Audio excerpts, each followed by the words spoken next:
Welcome to the April 2025 edition of FELM Masterclass. Last month, we started with Mr. Otis Tawa from Rwanda. And today, I am glad and excited to have someone I respect so much join us today as a FEM speaker for April 2025. And today, we're going to be talking about leadership. Of course, we know that everything rises and falls on leadership. And of course, anybody who's going to go very far in life must begin to think leadership on the international front. You must begin to think the internalization of leadership. And that is exactly why we are here.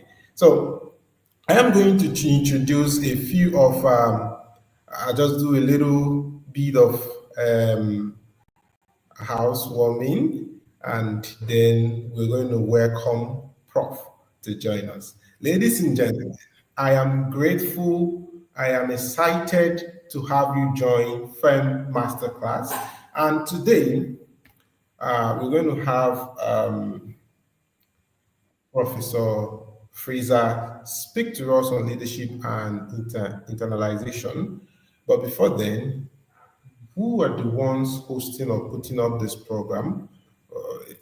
We need to do a little of rewinding and like I said before, housewarming, an introduction of FEM Institute. FEM Institute is an institute that is geared towards promoting financial knowledge on finance, entrepreneurship, and leadership management in Africa.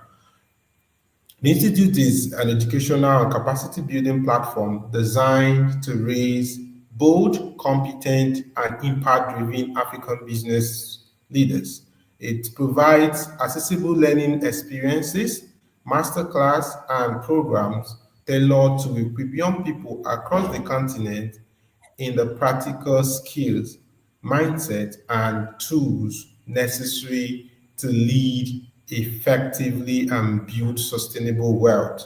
So today, our vision is to raise a new breed of African leaders who are financially intelligent, entrepreneurially active, and transformational in leadership and management, capable of solving Africans' toughest challenges, and a lot in our mission.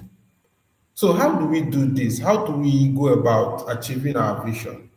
We are achieving our vision through our online classes, our master classes, just like what we have today, the FEM Masterclass. Like every month, we gather to learn from the feet of people who have gone this path across the African continent and beyond. Just like we had our first FEM speaker last month, and today we have Prof with us. Also, we are developing a lot of courses for our audience on YouTube and some other streaming platforms, leadership development programs, entrepreneurship trainings and incubation, corporate training and consulting. We have resources and publications just like we have today. We're going to be releasing borderless leadership and e-resources that is going to change the trajectory of all our participants, how they see things and how they lead.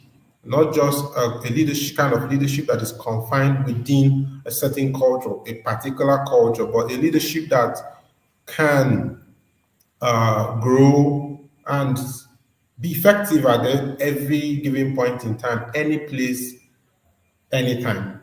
All right, so we are working on international exchange programs, youth empowerment initiatives, and we're also collaborating with other organizations to ensure that our messages and our information we are preparing reaches a lot in Africa.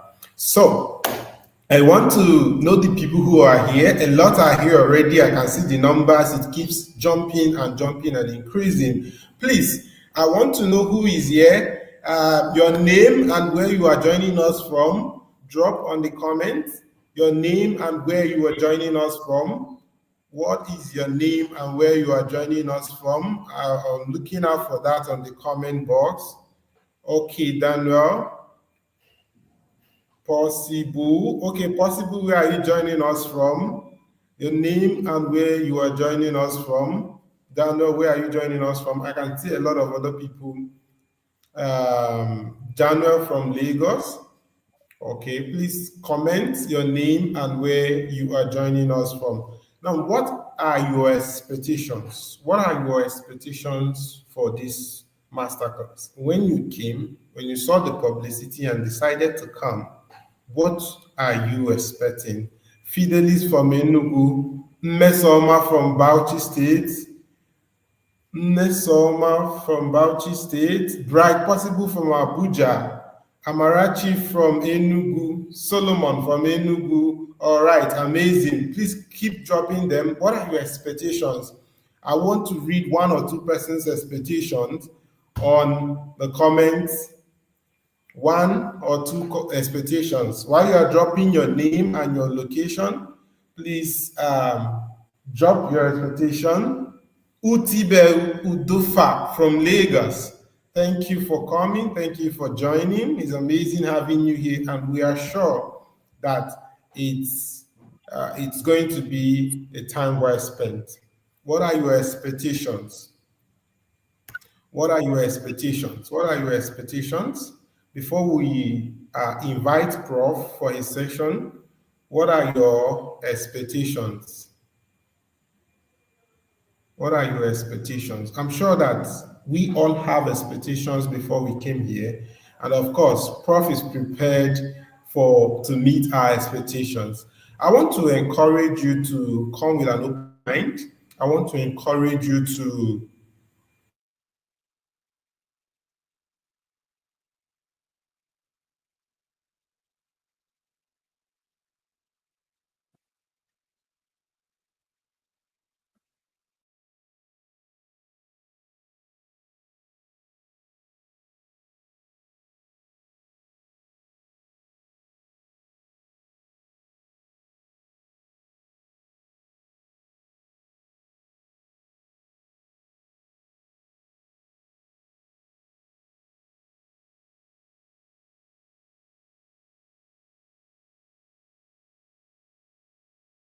have right to shun all form of this. Stay tuned. Introducing our FELM speaker for FELM Masterclass April 2025. DeWayne currently serves as the president of the American University of Nigeria, AUN. As president/vice president, he serves as the chief executive officer for the university operations and leads the institution. Founded in 2003, AUN is Africa's first development university, and currently has around 100 faculty members and undergraduate and graduate enrollment of approximately 1,200 students. AUN is the first American-style university south of the Sahara. Dr. DeWayne Frazier served as the university provost, where he is the chief academic and student development officer for Iowa Wesleyan University for nearly decades. Dr. Frazier is known as an academic entrepreneur, and his career is marked by enrollment growth through creative academic programming. Dr. Frazier's portfolio includes the adult and graduate programs, library services, academic support, international education, registrar office, Office of Student Development, career services, community service office, campus ministries, and the university academic divisions, business, education, humanities, nursing, and sciences. Dr. Frazier serves on the President's Cabinet and is also a full professor in the Division of Business. Under Dr. Frazier's leadership, Iowa Wesleyan has seen over 100% increase in overall student enrollment in less than 2 years. Under Frazier's leadership, Wesleyan has increased international student enrollment by over 600%, 18 to 120 students. Frazier has designed and incorporated a step-by-step plan for designing new academic programs, and has implemented in the university-wide strategic plan metrics to develop a minimum 2 new programs for review each academic year.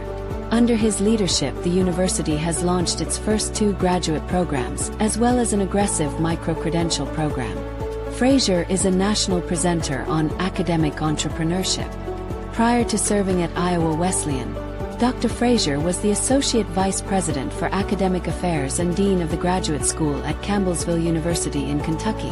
At Campbellsville University, Dr. Frazier oversaw 17 different graduate programs across various disciplines including business, counseling, education, music, social work, social science, and teaching English to speakers of other languages. Frazier was responsible for implementing recruitment strategies, overseeing curriculum development, and monitoring program resources. Under his leadership, the graduate programs grew steadily from a full-time equivalency (FTE) of 453 in the fall 2010 to 535 FTE in the fall 2012. Two of the programs have recently, 2014, been ranked by U.S. News & World Report in the top online programs in the United States. Dr. Frazier came to Campbellsville University after serving 3 years as the Senior Vice President for International Programs, SVP for IP, at Upper Iowa University, UIU, in Fayette, Iowa. Dr. Frazier was responsible for overseeing UIU's academic extension centers located in foreign locations. Upper Iowa University currently has centers in Hong Kong, Singapore, and Malaysia. Under Dr. Frazier's leadership, full-time student numbers at the international academic extension locations have increased from 399 to 831 over the past 3 years. The enrollment growth reflects a 108% increase in total students. As the Senior VP for IP, Dr. Frazier oversaw all academic requests, including final grade appeals, internship extensions, appeals from suspension, approval of faculty, and final review of course substitutions. Frazier served on the university-wide curriculum committee and graduate curriculum committee as an ex officio member. He also worked closely with the Higher Learning Commission of the North Central Association on accreditation to assure that all programs operate within the given principles and parameters of the commission. Dr. Frazier has presented at various conferences on topics ranging from job satisfaction to immigration regulations. He has presented at the World Conference of the International Association for the Promotion of Christian Higher Education and the NAFSA National Conference. Dr. Frazier has presented on F1 students for admissions offices and International Student Recruitment 101 at the Southern Association of Collegiate Registrars and Admissions Officers, as well as presentations on globalization. He has published numerous articles on topics such as internationalization of the campus and international recruitment. Dr. Frazier's earned his bachelor's degree from Campbellsville University in political science/mathematics. He completed his MA in International Politics at the Patterson School for Diplomacy and International Commerce on the campus of the University of Kentucky, and finished an additional MA at the University of Louisville in Higher Education Administration. Dr. Frazier completed his PhD in Leadership at the University of Louisville. The topic of his dissertation was the job satisfaction of international educators in the post-September 11th era. Ladies and gentlemen, join me as I welcome Professor Frazier to FELM Institute's platform for the April edition of FELM Masterclass. Ladies and gentlemen, let's make welcome Professor Frazier for today's masterclass. Welcome, Prof. It's amazing. Thank you very much. And I'm laughing because that was a long introduction. I didn't realize they were going to read it all. So sorry that I had to bore you all with that. Can you hear me? Oh, no problem. Thank you so much. It was worth it. Yes, it was worth it, sir. So when I share, do I need to share my PowerPoint, or do you share it? Do I share it?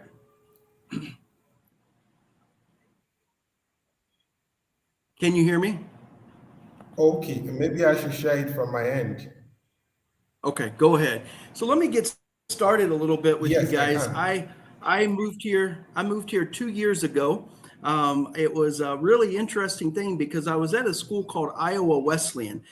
People ask me all the time, how did you end up in Nigeria? And I tell some people, You know, it's a funny story, because what really happened was there was a graduate of our school at Iowa Wesleyan, and I helped write a chapter in a book about him. And the guy was from Cross Rivers. There's probably some of you all from Calabar or close to that region, in Aquidom, or down in the southeast or south.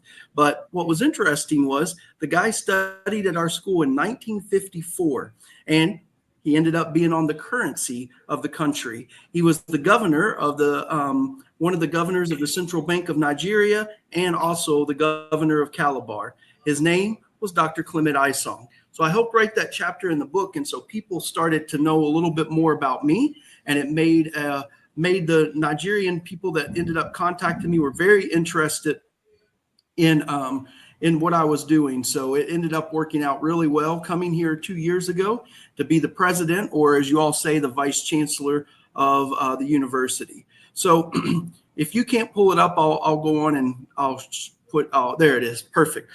So let me share about this topic a little bit. It's called Leadership and Internationalization. So I work now at the American University of Nigeria. As you could tell by my accent, I'm from America.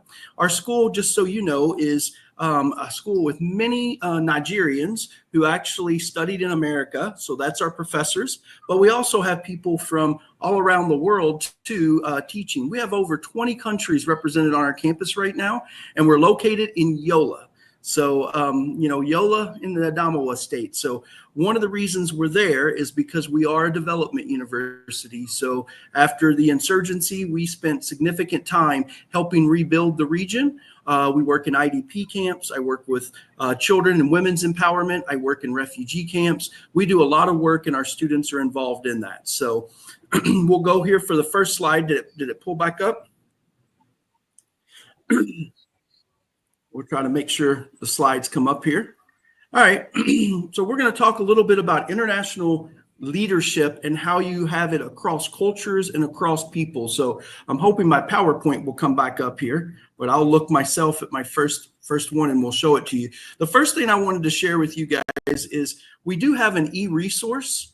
That e-resource is called Borderless Leadership.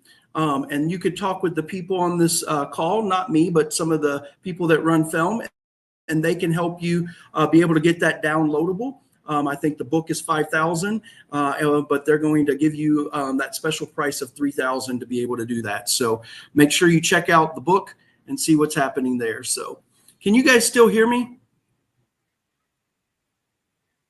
Can you still hear me? I apologize. I don't know why it's doing this. Internet in Yola sometimes is not as nice as it should be.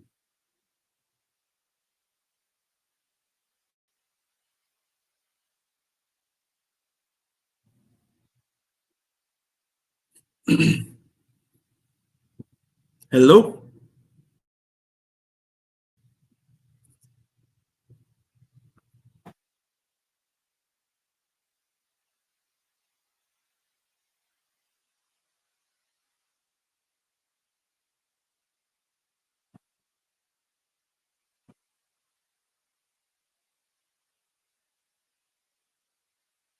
Yes, can you hear me?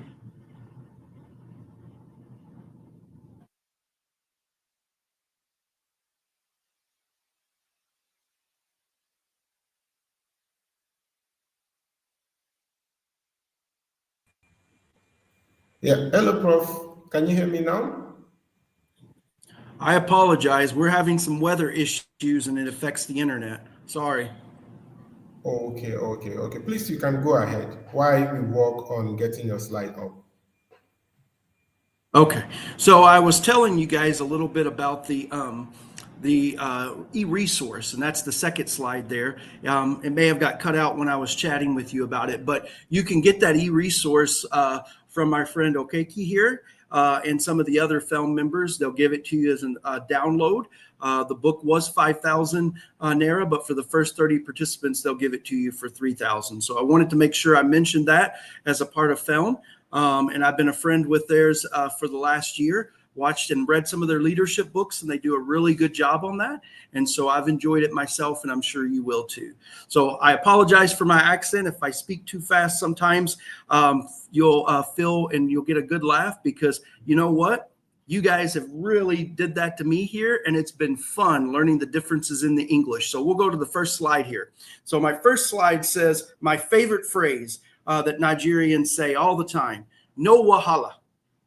No wahala, I beg, no vex, don't vex me. So I always laugh. I live up here in the Northeast, so I get a lot of time to chat in Hausa and learn. I think when I first moved here, I thought my name was actually Baturi, because they would yell, Baturi, Baturi, Baturi. I also learned that that was a white man, just like when I'm in Enugu and they yell, Oibo, Oibo.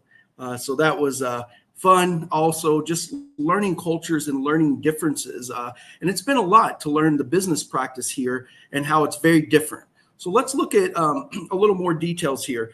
This presentation is going to explore essential leadership skills that you need to succeed in a diverse international environment.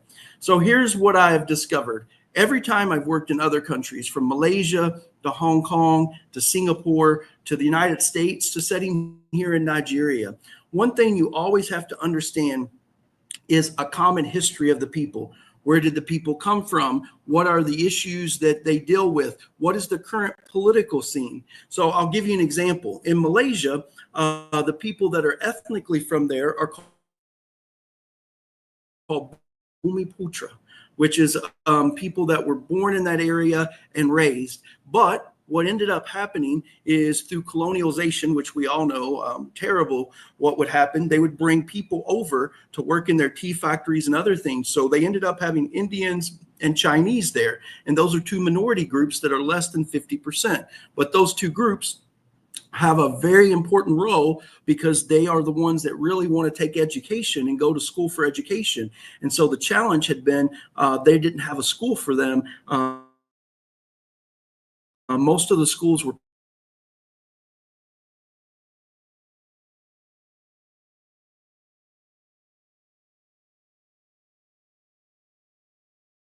and that was important for us to do because it was a need.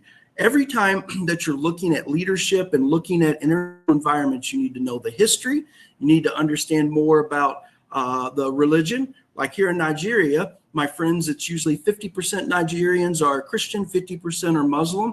And it's kind of divided where you'll see sometimes in the north, more Muslim, not all Muslim, and down in the south, more Christian, not all Christian. But it is important to understand how conservative this society is. I always remember when President Obama came to Kenya, he made a huge mistake. It was his first time coming to Africa. The entire continent was super excited. He got to Nairobi, and the first thing he did, instead of talking about economic initiatives and things to empower the people there in East Africa and in the continent, he spent most of his time talking about sexuality and laws against sexuality. That was not reading the room right, as we say, because this would have been something he could talk about later, but not at that time, especially in a conservative society. So you have to understand culture. You have to understand that gives you religion. You have to understand food. I always laugh because I tell people I enjoy my suya, my jollof rice, puff puff. I have so many different things. Egusi, I can eat my swallow. I've been here long enough to learn about all the different foods, and the foods that people eat have a part of the culture. Think about the United States, a nation of immigrants. We have pizza, which originally had it from Italy, but our pizza is a little bit different. Hamburgers. Hamburger is actually a city in Germany, Hamburg. And so we have cheeseburgers because we had a lot of German immigrants. So you guys even have Irish potatoes here, right? The white man potatoes, we jokingly say. So let me tell you the difference in a manager and a leader. These slides are really good just to help you understand what we're talking about. The first and most important thing is this visual image here on the right. When you think of a manager, it's someone that's positional. It's someone that has a title. We've all, every one of us on this call, have worked for a bad manager sometime in our life. I've worked for some, you've worked for some. But did you know that a manager is not necessarily a leader? They can be, but they're not always. So this is what I take in my own personal life when I try to do leadership itself. Because when I did my research, I looked at job satisfaction. Most people don't leave jobs because of money. Now, that would have been the initial thought. Oh, yeah, people are going to leave for money. People need money to be able to eat. It's an ends to a means. But at the same time, people leave jobs because of their relationship with their peers and their relationship with their boss. If you have a great relationship with your supervisor and the people you work with, you're more likely to stay at an organization. And so if you look here at what a leader does, a leader is the person in the front showing the way, leading by example. One thing I do on campus all the time is when I walk around, they're always surprised as the vice chancellor that I'll go down. If I see a piece of trash on the ground that shouldn't be there, of course, I'll pick it up and throw it in the trash can. People are surprised that I do that, and they would say, don't do it. You don't have to do that. And I'm like, no, I don't have to, but I want to. The moment people kept seeing me do this, guess what? People started emulating me. They picked up trash and they would throw it away. I guarantee you, if you've never been to our campus, it's the cleanest college campus in all of Nigeria. And it's because we take pride in our environment around us. Lead by example. If you want people to follow you, do what's right, do what's honest, and show people the way. When you show people the way like that, it will make you also endure to them as a good person, but also someone that they can trust. And don't violate that trust with them too. Make sure that you're helping them, encourage them. And I say this all the time, but it's true. The sweetest words in the language, in your language, any language, is when someone remembers your name. Think about that too. Like somebody you thought was a big man or something like that, or, the Mataoga or however it is, and somebody comes up and they say, well, hello, Yusuf, how are you doing? And they remembered your name. So remember people's names. Work to remember their families' names if they work for you, because if you can show that, it's going to show you have a genuine interest in them. And that's another difference between a leader and a manager. A leader does not have to be the person that's in the position of the leader, but people follow them. This is very important. Now, I did put on there for you to be able to see some of the differences. A boss and a leader, same thing, manager and leader. A boss is like a manager because, they're basically, the way they talk to people is different. They're always giving orders. They know how things should be, and they're holding people accountable. You can hold people accountable if you're a leader, but what you're doing is let's go. We do this. We use different words. We do things to empower people. That's the word that's so important in this style of leadership, empowering people. When you can empower people and help them do their jobs and help them be successful and then give them praise for good work. And then, praise needs to be in public. But if you have to criticize, it's much better to do that in private, because that'll help you keep that relationship strong and still do a good job. Now, global leadership. This is actually one of the orphanages that we work with here in Northeast Nigeria. I love children, so I have 6 kids of my own, 3 beautiful children that I had that were 5, 6, and 8. When I adopted 3 more children, my wife at that time and we adopted 3 more children, and they're from the Democratic Republic of the Congo. They know no other life but America, but they've been there for 15 years. I love being able to help children because I come from the poorest part of America, and I did not have a mom and a dad. So I was, from y'all's culture, considered an orphan. And so being able to invest in children and youth has always been something very important to me, because nobody cares how much you know until they know how much you care. So let's talk about these cultural differences. I just was in Cairo, and you can see that picture up there. And here's at the American University of Nigeria. To make you laugh, I'm wearing my babariga. So it's the blue-eyed Baturi boy wearing a babariga. I love being able to have some of the traditional clothing and know about the culture. So in our area, for example, I had to learn a lot about the Fobina Kingdom. You may have heard of it. It was an emirate, and there were many emirates after Muhammad and Islam started to come down north from North Africa to different regions like Nigeria. And when that came there, they had something called, they had something really neat, and it was called the Lamido, who would run and be the person in charge of the area, and the number 2 was called the Waziri. And so I went to meet the Lamido, a wonderful person, and I do things with the Central Mosque there, even though I'm Christian. The friendship and relationships wonderful with my Muslim friends here. And so we work together many times during Ramadan on events. You have to understand how important that is. Just like for me, Easter is very important. So I wanted to really do that to be able to make sure I invested in the culture and the people here. And so I've learned a lot of words, and I'm still studying. I have a book on Hausa because that can help too. Even if it's, as we say, small, it's still important that you learn about that culture, learn some of the language. It really does help. So to lead effectively across these borders, you have to understand the cultural nuances.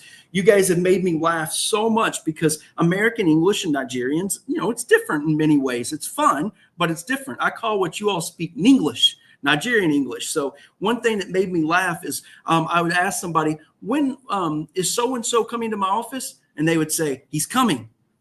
It's like, okay. In America, when it says they're coming, that means they're walking towards you right now. When you say you're coming, it might be a month. It might be 2 months. It always makes me laugh, but it's really, really funny. But understanding the differences in words and different usage. I'll give you another example that always made me smile. And it's small, but you have no idea if you don't know the words.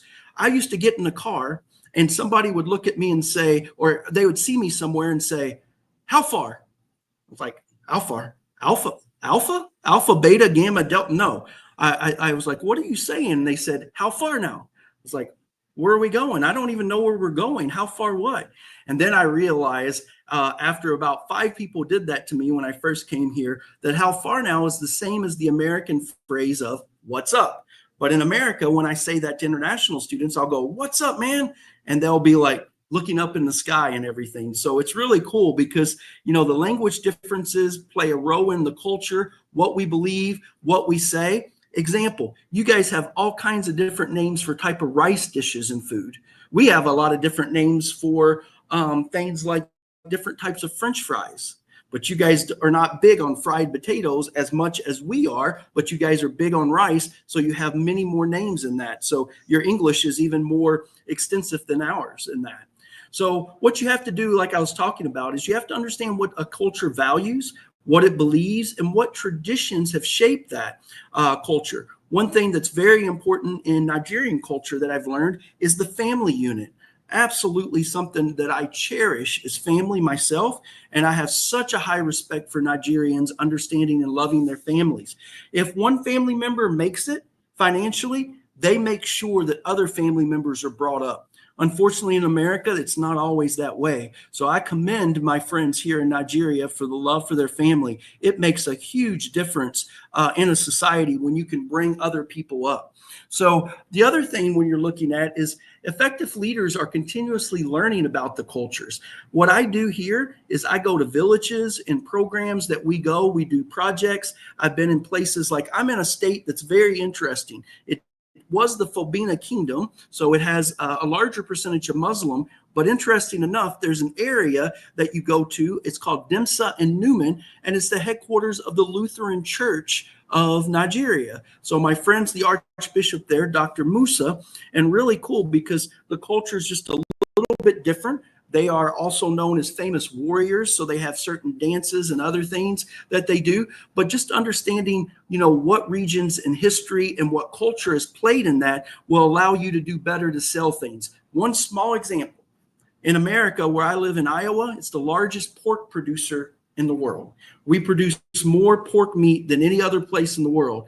But obviously, when you think about that, you got to be very careful if you're making pizzas or different foods here and you try to put pork in it, because my friends from Islamic faith obviously don't eat pork, or Jewish people don't eat pork, but Christians can eat pork. But it is something that you have to keep in mind. Now, I laugh because businesses have failed all the time by not understanding cultural differences. I'll give you 2 examples. One example was in a part of West Africa about 10, 15 years ago, there was a kids' food that came up, and they were putting it in villages and places. The kids' food that they would feed children was called Gerber, which you've probably heard of, but they wanted to be very culturally sensitive. So it's usually a fat white kid on the picture, but they put a kid that looks African, dark skin, everything. But the problem was it didn't have any words on it. And in the village, nobody would buy it. And when they ended up finding out what the problem was, because there was a high illiteracy rate in that region, that the people had no idea, and they would always have food and things that had a picture of what was in it. So the people were scared to death because they weren't sure what was in that. Hopefully it wasn't a kid, but that's a very interesting cultural thing that you need to look into when you're looking at businesses and operations. If I'm down in Enugu, I love that place because it's Igbo land. I feel like I'm in Little America sometimes because there's so many Igbo Americans. When you Japa, it's always like the Igbos end up going to the United States, and then a lot of my Yoruba friends go to England. So, but yeah, Yoruba's created that word, right? Japa.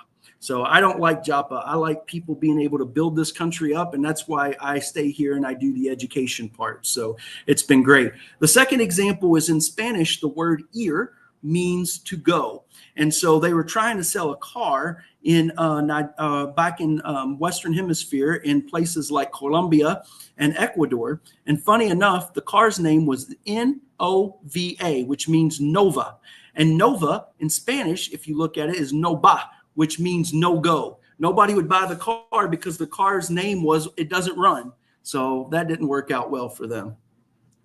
So let's talk about adaptability and flexibility. This one is difficult, but I can tell you Nigerians seem to be some of the most flexible in this. But adaptability is a crucial leadership trait. It is so important, especially in the global context. So what we want to do is be open-minded. Yes, I come from a conservative Christian background, from this place, but when you're in business, you have to make sure that you are flexible. You don't have to be flexible about your faith. It's nothing about that. You still, have the love for your family, everything, but you have to be flexible. One thing for me is time orientation. I am so anal about being on time. The German culture, the Japanese culture, the US culture, time. Africans in general, Nigerians, not so much. I would be like, the meeting's supposed to start at 6 o'clock or 4 o'clock, this meeting. You're supposed to be there. People showing up at 4:10, 4:15.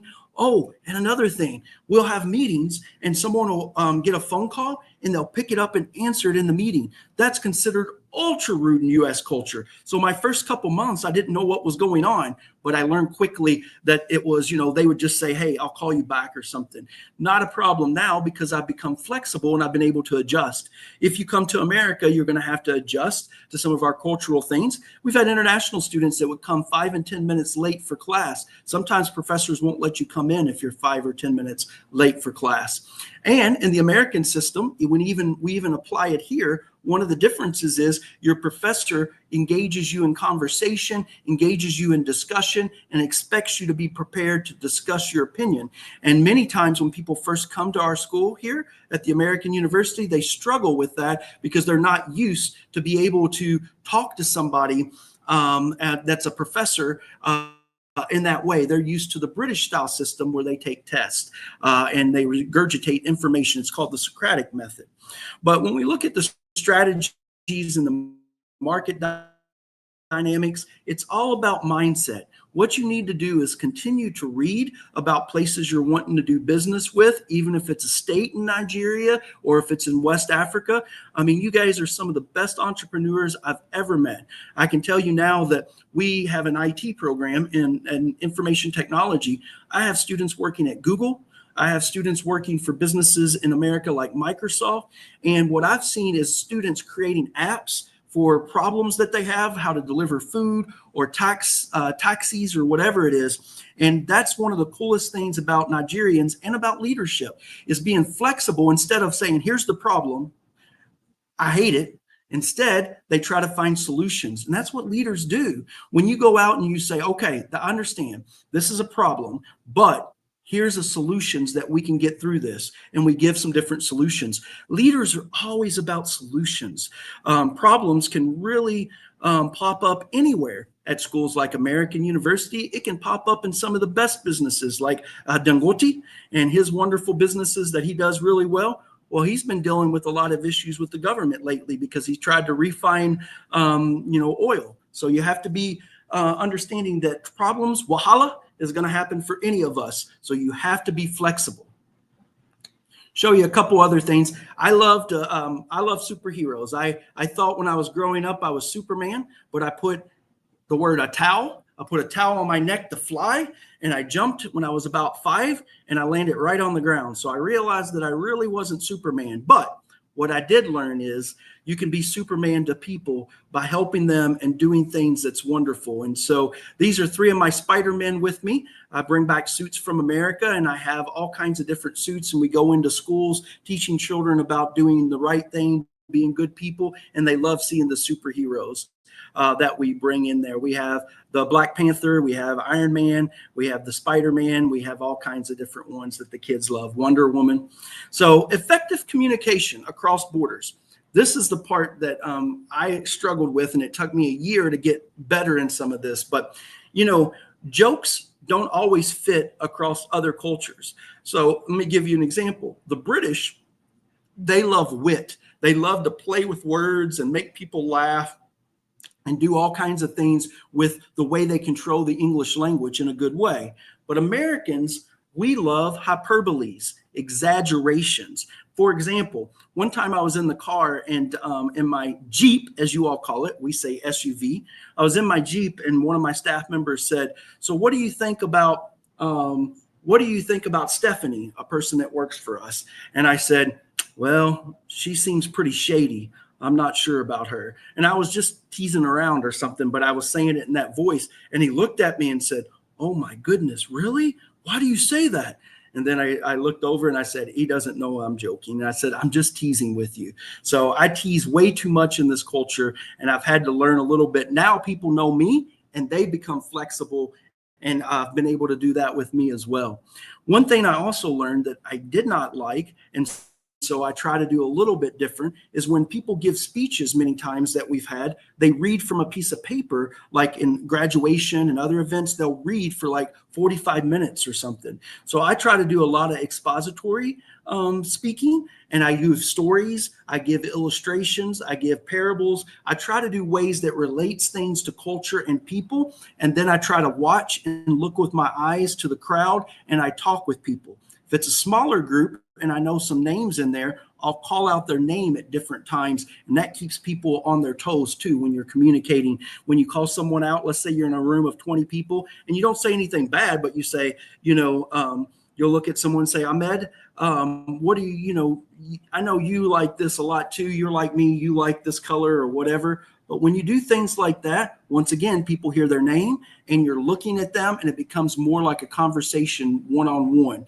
Even in big groups where I've spoken in front of thousands of people, I've been able to try to look at them in the eyes. So things like this is a little difficult for me because I'm an extrovert, as you can tell. I like being around people, shaking hands, giving hugs, all of that kind of stuff. But I've learned to adjust after COVID-19 because all of us have to be able to be flexible.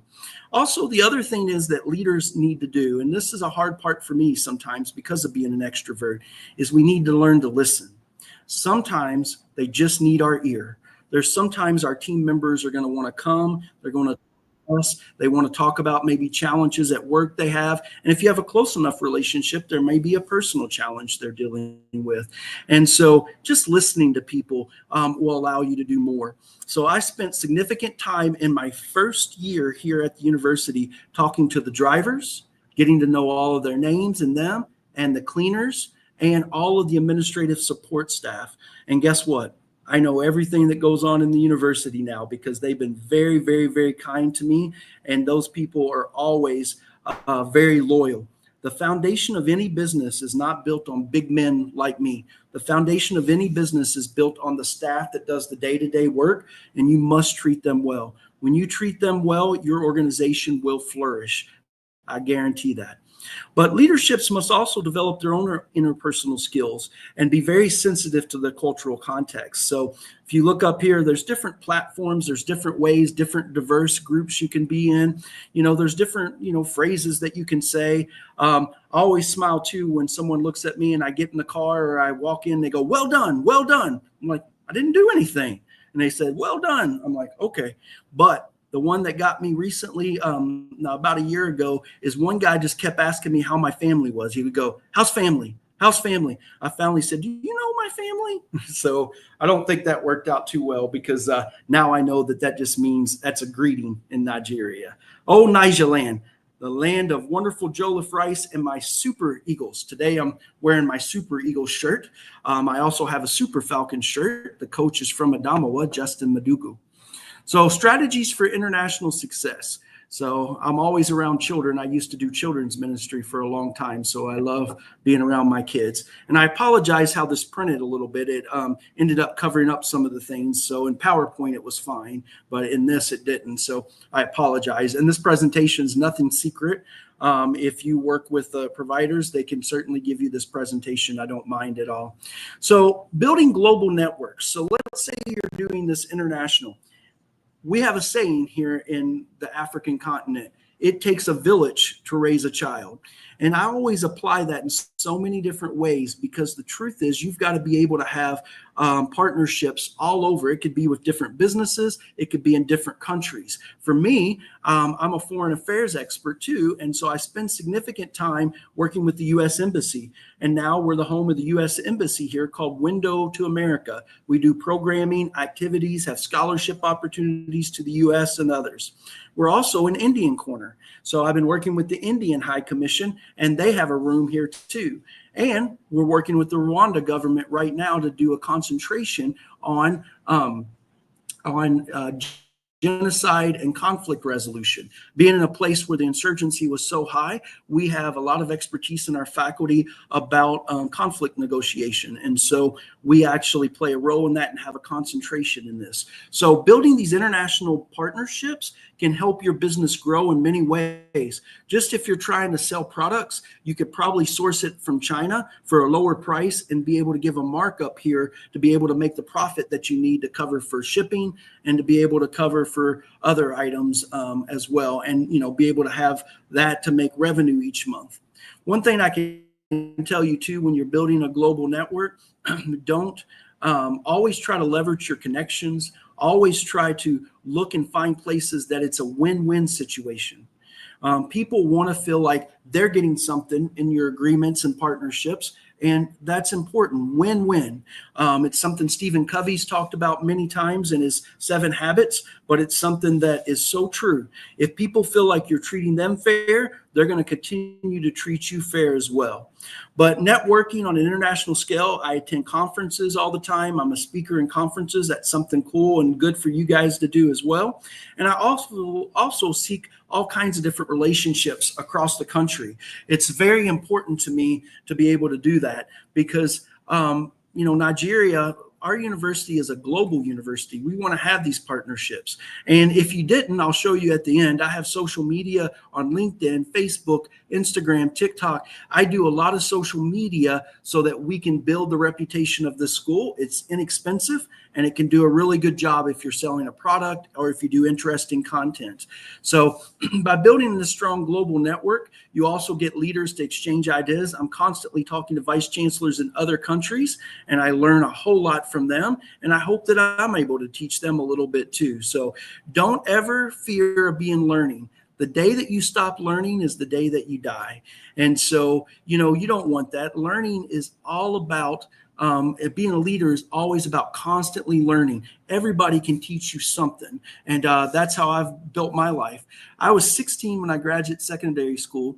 I was 20 when I graduated undergraduate. And then you all call it postgraduate and PhD by the age of 25. So I worked really hard because education for me was a way to get out of poverty because I come from Appalachia, which is the poorest part of America.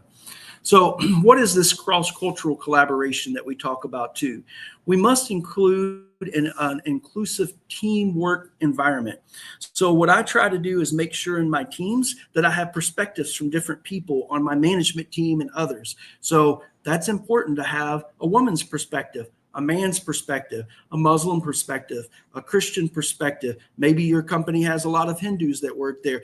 not because of the religion, but because of the value system that they have. So having a diverse group to be able to work with you, to talk about culture and people, and just looking at solutions, because there's times that you don't even realize that you might be doing something that's outside of your culture that can be offensive. So we try to promote cultural awareness on campus. We try to do things of giving people with diverse perspectives an opportunity and helping people find their voice. So whatever we do, we always try as leaders to make sure that everybody feels heard. Not everybody, we're going to do everything they ask you to do, but at least they feel heard, and then they can see that you may try to do what they're asking at times, but it's not always something you can do. Someone comes to you, all of them say, we need a 30% raise. Well, that's not something feasible. Give me something feasible so that we can do. So we also do a bunch of team building activities. Like I have programs on campus for the faculty staff on wellness, but I also do family programming. So if your company or your business and you want to be a good leader, invite them to bring their spouse, their husband or wife, and bring their children for a program, like a picnic. Or we do Kids Day, where we have all kinds of programs. We have the superheroes, we do basketball, we have a bunch of games for the kids, and they get candies and snacks and all kinds of things, or sweets, as you say. When I'm in the community, the little kids that see me, they call me the Baturi with sweets, because I always have a bag of lollipops to give to children. Ethical leadership. This is something that's very important to me. And I say this all the time, but it is so important. Can you honestly say that you're doing something for somebody who can do nothing for you? And when I say nothing, I meant like you're helping somebody who you'll never see them be able to help you because they don't have the financials or something. That's the true part of ethical leadership. Are you leading the way that you have no, when you go to bed every night, do you have to apologize to yourself about how the day went or decisions you made? Or do you lay your head down and feel like, you know what? I did what was right. I tell people that the most important thing to me is that we do things ethically, because if we do, in the long run, God will bless us. I have no doubt. And are you, like I said, assisting people who can't do anything for you in return? Are you helping people in organizations too? Corporate responsibility is important, and being a leader is important too. Just leading by example. People will know when someone's genuine. It is easy to see after a while. It becomes a pattern. Are you running an organization in a way that you would want someone above you to operate? Are you being a boss that other people can look to and see that as a leader? Like, think about it yourself. Think about the bad leaders you had in your time. What would you do different than those bad leaders, those leaders that were unsuccessful, that you didn't feel like you had a relationship with? Use that to drive you to be the best leader you can possibly be, because it is so important that you're able to help people, you're able to lead people in this format, because it will help that organization, products, everything sells. I came here 2 years ago, and the university's enrollment had dropped to 800 students. We had a huge operating deficit, and now we have the highest amount of students in the history of the school in 2 years, and we have our best morale on campus we've had in probably a decade or maybe in our history, and we have a balanced budget, which had never happened before too. So navigating international regulations. This is a little bit of when you're looking at leadership, you have to understand this in terms of having either a legal practitioner or somebody working with you. There's a lot of differences in rules and laws, trade practices, what are ethical standards across the country. There's a lot of good things that you have to really understand that's different from country to country. Leaders should always engage with legal experts, industry professionals, learn from others. That's why we go to conferences, to learn from each other, because once again, leaders can always learn more, and leaders are constantly evolving and meeting the challenges of today. I tell people all the time, when we provide education here, it's not called I'm reading law or I'm reading political science. Instead, we say it's a major in political science and a major in law or a major in computer science. The reason we do that in the American system is we are in our bachelor's degree teaching them to be Renaissance men and women. And when we teach people to be knowledge of all kinds of different things, because we do general education classes, they have to take over 40 credits 40 hours, which is about 15 to 16 classes in things like history, culture, math, better English skills. And we teach students more real world practice. Instead of the finals being this large percentage of the grade, our students spend significant time on presentations like they would do here. They also spend significant time on being able to give presentations, but also how to write papers, reaction papers. We're always practicing with them to really know how to present and how to be ready when they get into the career field after NYSC.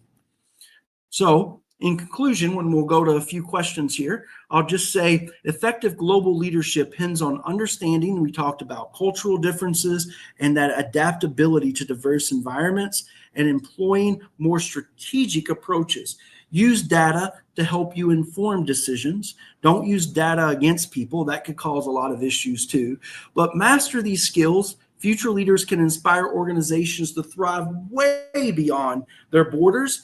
I mean, who thought that years ago that Dangote, with his cement business and then with provision shops and so many things, he diversified his entire portfolio to become ultimately the richest person in all of Africa. So it was that persistence and that ability to diversify and see for the future.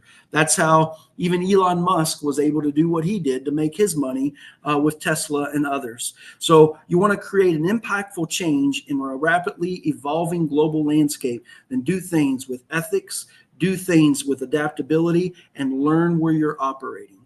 So that's the meat of the presentation. I've got one more slide there. If you want to follow me on Facebook, Instagram, TikTok, my students run the TikTok, and you'll see a lot of fun TikToks. I am the youngest VC in the country, so I still like to play soccer with the students, play basketball. I do a lot of things with the students, so they help me out recruiting. And you can see, like I said, in social media, follow me on one of those sites, and you'll see a lot of things that we're up to, and hopefully some leadership lessons that I've learned along the way too. So thank you very much, and I'm going to step back and be ready for questions.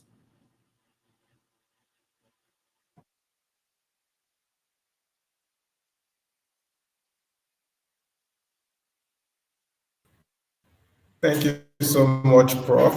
This is what it. I hope you can hear me, Prof. I can hear you now.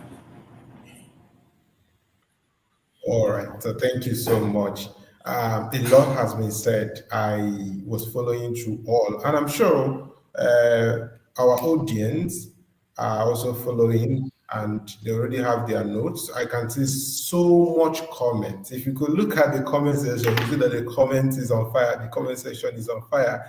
A lot of value has been shared, and I'm highly satisfied that it resonates with our audience, the audience who have been here since we started, and the number keeps going up and down, but I've seen the consistency in some of them and their responses so far. While we are waiting for questions, please kindly drop your questions. If you have any question, kindly drop your question on the comment section. Prof is here to answer them. All right, so drop your questions, Thank you so much, Prof. There are key things I took from what you said, all that you have taught this evening. And the first is learning, that if you must do well, if you must succeed in leadership, especially on the international landscape, you must keep learning. You must keep learning. You made a statement that I've had several times, which is the moment you stop. The moment you stop learning is the moment you start dying. I have had that several times, but it resonates to me on an entirely different level tonight, especially because of the concept we are dealing on and the topic we are discussing tonight.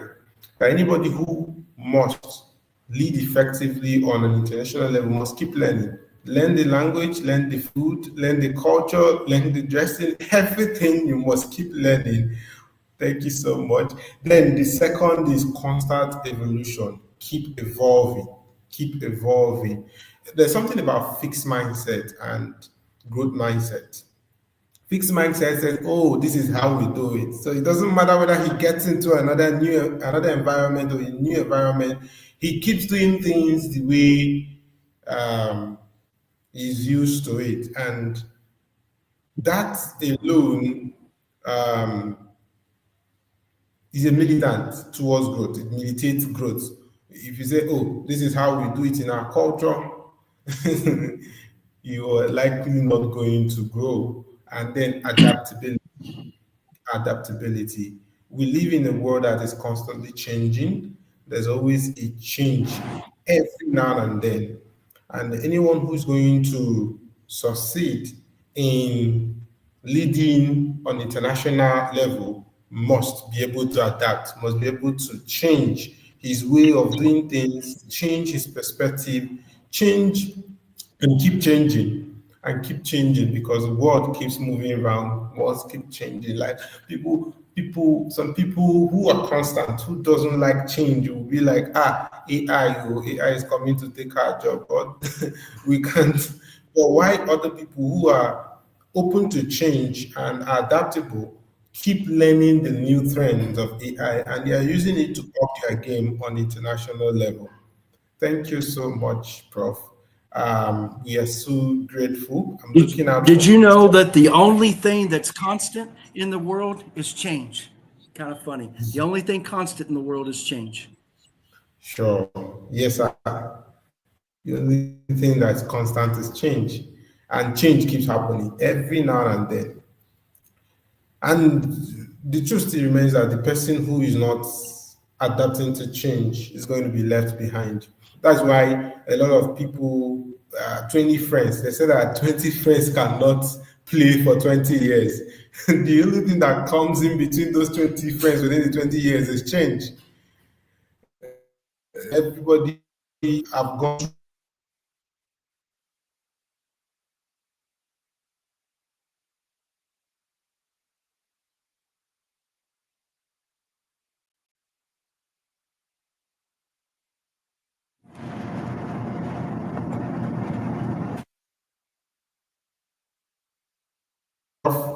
Okay. I think I'm back now. I can hear So you thank you again. so I can much. hear you again. Okay, can you hear me now? Yeah, sometimes the internet just kind of comes out and in. And I tell people all the time, you guys are the best people, the most flexible I've ever met in the world, because last year it was something that Americans probably would have died if it happened. You had MTN network go out up here. So we didn't have MTN network. The largest bank, GT Bank, went out all of a sudden. And then the national grid went out. You Nigerians, you specialize in Wahala, but you can handle it so much better than Americans. Exactly, Prof. You see, the situation of the country, just like the change they're talking about, the situation of the country have made us strong people. That's why everywhere in the world, Nigerians are strong people. And it's said that Nigerians can survive anywhere in the world. So no matter Anywhere. the economy or the environment, that's why most of us are getting into Yeah. different part of the world. And when we get there, some of us meet snow. We meet snow and we survive Yes. over there. And it freezes your African blood. You guys all of a sudden are start freezing when it's Exactly. 50 degrees or 20 degrees Celsius. I laugh at my friends. I love it so much. So some great people though. Nigeria, honestly, is one of the best countries in the world. What I always tell people is Nigeria, don't measure any country by government or anything like that. Measure a country by the people you meet. And when you meet the people in Nigeria, they would literally give you the shirt off their back. They're so kind, so family oriented. And so for me, it's been a great fit to be here. And I absolutely love being with them. Thank you so much, Prof. We are grateful. Thank you for your time. I think we'll be rounding up now. This session is well taken, and a lot of people are amazed at the value that has been delivered. So much so that, okay, I think there's one question. One question. We'll take that one question and then we're going to release Prof to go and finish up some other things he has for the day. All right. So, worship priest music said, My question is, when you come into a new space, in trying to adapt and be flexible, how do you introduce a superior yet life-changing concept to them? I'm taking a slide from the uh, statement of people taking calls while a meeting is going on, because that is entirely unprofessional. Okay, it's a bit. That's a good question, because in America, we will take phone calls if it's an emergency. So like if my phone's on and I see my family calling from a school or something, I would take it. But in general, people would take phone calls with me whenever they were in a meeting, and it wouldn't even be that important. So what I tried to do is I try to, first of all, lead by example. I never take phone calls in the meetings I'm in. People watch that and they see that, and then they try to emulate it as well. And then just even in a more joking way, we'll talk to them sometimes about, oh, you know, when I first started, I said, in America, it's considered rude to take, phone calls in the middle of a meeting, especially when we're right together and everything. If you're taking the phone call talking, because I've had people when I first started was talking, having a whole conversation while we were trying to have a meeting. And so we ended up having people understood that just doesn't work very well with me, and the people also adapt it, because it doesn't mean my culture is the best, but there is, like you said, some superior ways to do business, and it's like that in many places in the world. So if you can do it in a way that helps people understand without saying, put your phone down, what are you doing?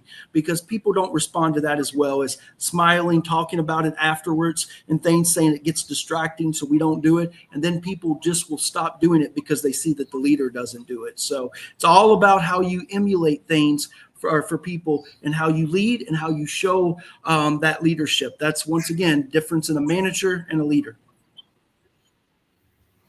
Oh, thank you so much, Prof. That's a profound respond. Worship priest, I hope he answered your question. There's one other question, Prof. I don't know if you're able to take it before we finally round. Yep. I see this question here. It says, how can relationship barrier be achieved as such that the leader is accessible to the people being led, and vice versa? Now, this becomes a little bit difficult because I have almost 1,000 people that work for me. I can't always know every single person on that personal level. I try, but it's difficult. So when you're trying to really be accessible to your teams and people, one of the things that you can do is have a routine. For example, if I'm running a business, like this university, there's days that I schedule an hour or two and I walk around the university. I stop by the offices to say hello. I stop at classrooms. I talk to students. I do things like this all the time, because if you make yourself accessible, schedule the time. That's still important business. You might think, oh, I'm not getting this done and this done. But what you're doing is empowering people and making them feel like you care about them, and you do. So schedule time to walk around your business, walk around your organization to get to know people. And then at the same time, make sure that you have meetings with your top leaders to make sure there's clear communication. I'm a very transparent leader. So what I try to do is give the problem so that we can come up with solutions together. I don't have to be right, but we need to be right. And that's what I try to focus on too. Amazing, amazing. Thank you so much. More questions are coming in. You guys are coming late. You guys are coming late. You're almost rounding up this.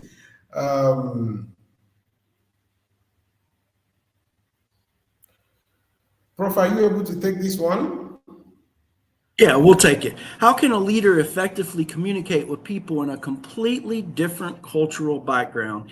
This is not always easy. At first, I always tell people, I would say kindness has no language, no culture. You can tell when someone's trying to be kind. But let me tell you this, one thing that does universally help, no matter what culture I'm working with, is a smile. Even if I can't understand their language, they can see the warmth in people. It takes a lot less muscles to smile than it does to frown. And so I say that to my Nigerian friends because we do pictures, we'll take photos all the time. And many times in those photos, I'll get with my African friends, Nigerians, Kenyans, whoever it is, and they'll go, it's like, don't do that. Don't frown. Make a smiling face. Make it happy. So, but when you're working across cultural backgrounds, you might not know the language. It's going to take some time to learn what you can do. But what you can do at first is also get some tutors, get some people that you get to trust, people that understand your language, sharing with you a little bit about the background. If I was working in a place like Port Harcourt or Lagos, it'd be very different than the way I work in Yola. Yola is much different, smaller. It's not like, Lagos, which is a very busy city where, like New York, where people are boom, boom, boom, boom, boom, boom, going and doing things so fast. So in Yola, I try to make people slow down and talk to each other for just a moment so that we can connect. Oh, thank you so much. Amazing. All right. Thank you so much, Prof. This session is gratefully appreciated. Like, we are so grateful. One of the things you said last was that even if you don't understand their language, that you always smile, like, and kindness too. I picked those two, smile and kindness, or we could call them a universal language that you could connect with people without even speaking their native language. Thank you so much, Prof. It's been an amazing time. Thank you, guys. God bless all of you guys, and God bless Nigeria and America. Thank you, buddy. Thank you so much, Prof. Nagode, Prof. Nagode, thank you. Thank you. We are grateful. All right, so thank you so much for being on this. We are going to take the next 5 minutes to do an announcement and a kind of closing house warming. And is it housewarming or housekeeping? Whichever one. All right. So we'll finish up in the next 5 minutes. Just give me your time, your ear. All right. So thank you. I hope your expectations were met. If your expectations were met, please drop it in the comment section. Drop it, say, oh, my expectations were met. Put fire emoji everywhere. Put fire emoji everywhere. All right. So for those who would want to make a request for a data reimbursement, the link is going to be dropped on the WhatsApp platform now. So you just click on the link and fill the form, and then you'll be reimbursed this weekend. All right. Thank you so much. Then, very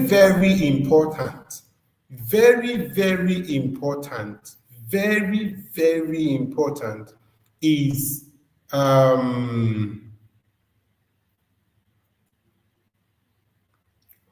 just a few minutes, now.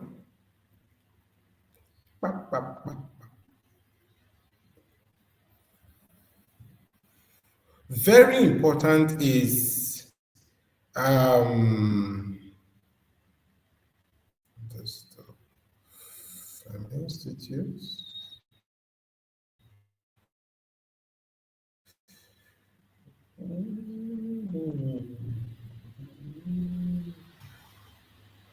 Sorry, I'm taking your time. At the beginning of the section, Prof spoke about this book. At the beginning of this session, some of you who came in much later after Prof started speaking, you might not hear him talk about borderless leadership. If you want to lead anywhere beyond your locales, beyond the place you are currently, beyond the environment you are currently, you want to lead a system of leadership that is beyond the normal, you need to pick up this book tonight, not tomorrow, tonight. You need to pick up a copy of this book immediately. Because you see, one thing about leadership is when you lead in the locals, I just remembered something, local champion. That's what we call local champion. when everything you are leading and all your aspiration is in that environment, is in your street, is in your classroom, it doesn't make sense. It makes you, the best it could make you is a local champion, right? So we must begin to think beyond where we are. And if you're thinking beyond where you are today, you must begin to work on it. You must begin to put in the work. So there's a link on the chat box now.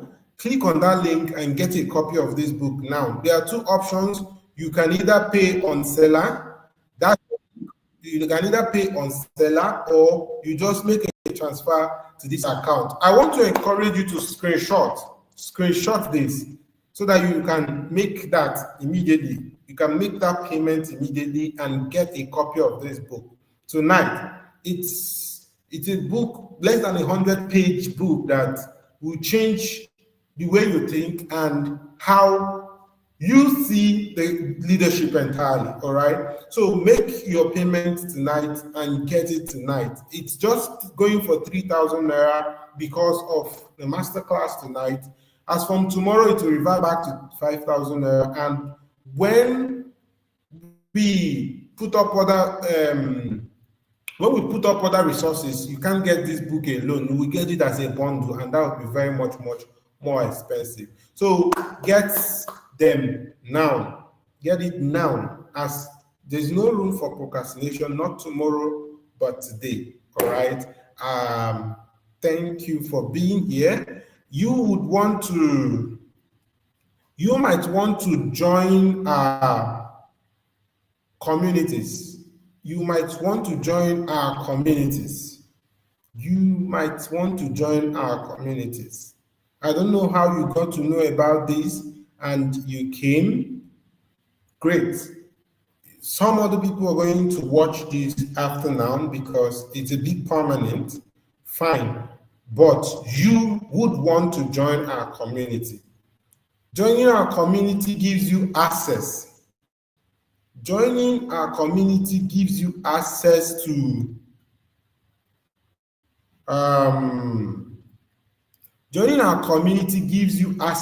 a lot of information, first-hand information. So the admin is going to post in the link for the WhatsApp group on the chat box.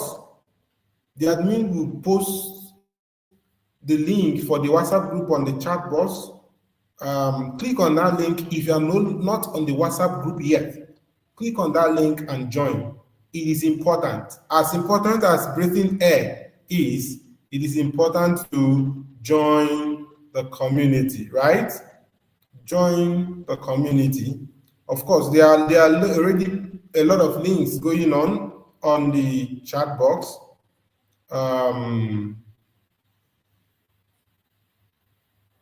The data reimbursement. Once this section is off, the data reimbursement form will no longer be on. There is a link for purchasing of the material. You need to do it tonight. Please don't procrastinate this, right? And the WhatsApp community link is going to also be posted. Please, admin, please post the link for the WhatsApp group on the chat. All right, so you join our communities. FELM Institute is coming with a lot. At the beginning, a lot is happening at this point, and you would want to be part of it. All the information is going to our communities, and then in the nearest future, before our next masterclass, we'll begin to build our email list so that you get emails, instant emails, right? We are developing our first course, Entrepreneurship and Innovation, and it's coming up very soon. Watch out for it. Watch out for it. Watch out for it. So thank you for joining. It's been amazing being here. I want to encourage you to follow us on all our social media platforms. By doing so, you're giving yourself that platform and the opportunity to get up-to-date information.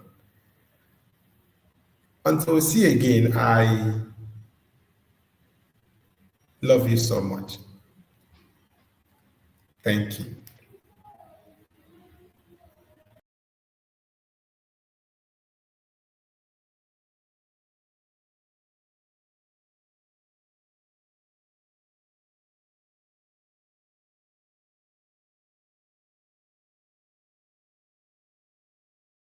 Introducing our FELM speaker for FELM Masterclass April 2025. DeWayne currently serves as the president of the American University of Nigeria, AUN. As president/vice president, he serves as the chief executive officer for the university operations and leads the institution. Founded in 2003, AUN is Africa's first development university, and currently has around 100 faculty members and undergraduate and graduate enrollment of approximately 1,200 students. AUN is the first American-style university south of the Sahara. Dr. DeWayne Frazier served as the university provost, where he is the chief academic and student development officer for Iowa Wesleyan University for nearly decades. Dr. Frazier is known as an academic entrepreneur, and his career is marked by enrollment growth through creative academic programming. Dr. Frazier's portfolio includes the adult and graduate programs, library services, academic support, international education, registrar office, Office of Student Development, career services, community service office, campus ministries, and the university academic divisions, business, education, humanities, nursing, and sciences. Dr. Frazier serves on the President's Cabinet and is also a full professor in the Division of Business. Under Dr. Frazier's leadership, Iowa Wesleyan has seen over 100% increase in overall student enrollment in less than 2 years. Under Frazier's leadership, Wesleyan has increased international student enrollment by over 600%, 18 to 120 students. Frazier has designed and incorporated a step-by-step plan for designing new academic programs, and has implemented in the university-wide strategic plan metrics to develop a minimum 2 new programs for review each academic year. Under his leadership, the university has launched its first 2 graduate programs, as well as an aggressive micro-credential program. Frazier is a national presenter on academic entrepreneurship. Prior to serving at Iowa Wesleyan, Dr. Frazier was the Associate Vice President for Academic Affairs and Dean of the Graduate School at Campbellsville University in Kentucky. At Campbellsville University, Dr. Frazier oversaw 17 different graduate programs across various disciplines including business, counseling, education, music, social work, social science, and teaching English to speakers of other languages. Frazier was responsible for implementing recruitment strategies, overseeing curriculum development, and monitoring program resources. Under his leadership, the graduate programs grew steadily from a full-time equivalency (FTE) of 453 in the fall 2010 to 535 FTE in the fall 2012. 2 of the programs have recently, 2014, been ranked by U.S. News and World Report in the top online programs in the United States. Dr. Frazier came to Campbellsville University after serving 3 years as the Senior Vice President for International Programs, SVP for IP, at Upper Iowa University, UIU, in Fayette, Iowa. Dr. Frazier was responsible for overseeing UIU's academic extension centers located in foreign locations. Upper Iowa University currently has centers in Hong Kong, Singapore, and Malaysia. Under Dr. Frazier's leadership, full-time student numbers at the international academic extension locations have increased